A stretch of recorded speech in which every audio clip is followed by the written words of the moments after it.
Казан шәһәренең Галиәсгар Камал һәм Мәскәү урамнары чатындагы 2 катлы кирпеч йорт Казан Император университеты профессоры, табиб, соңрак университет ректоры, татарлар турында бик күп этнографик хезмәтләр авторы алманлы Карл Федорович Фукс йорты буларак билгеле. Үз вакытында бу йорт иң кыйммәтле, иң дәрәҗәле йорт булып, күренекле кешеләр, шәһәр элитасы җыела торган мәдәни, фәнни үзәк булып тора. Билгеле булганча, 1833 елда Александр Сергеевич Пушкин үзенең Пугачев тарихи әсәренә материаллар туплаганда әлеге йортта туктала. Иске татар бистәсе халкы галимне безне Фукс дип йөртә, чөнки табиб буларак ул университет клиникасында да, йортында да, үзе ачкан шәхси бүлмәсендә дә татарларга медицина хезмәте күрсәтә. Моннан тыш биредә аның бай китапханәсе, галереясы, ишек алдында зур булмаган зоопарк урнаша. Йорт 19 гасыр башында Казан архитектурасының классицизм стилендә яңа типта төзелгән беренче шәһәр торак үрнәкләреннән була.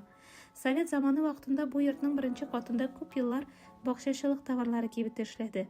Иске катлары торак йорт буларак файдаланылды.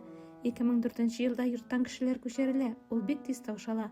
Бүгенге көндә бина реконструкцияләнгән, аның бүлмәләре коммерция структураларына арендага бирелә. 2010 елда йортның диварына Карл Фукс яшәде дигән элмә такта урнаштырыла. 2024 елда исә йортта Александр Пушкинга нисбәтле мемориаль композиция ачыла. Фукс йорты региональ әһәмияттәге мәдәни мирас объекты исәпләнә.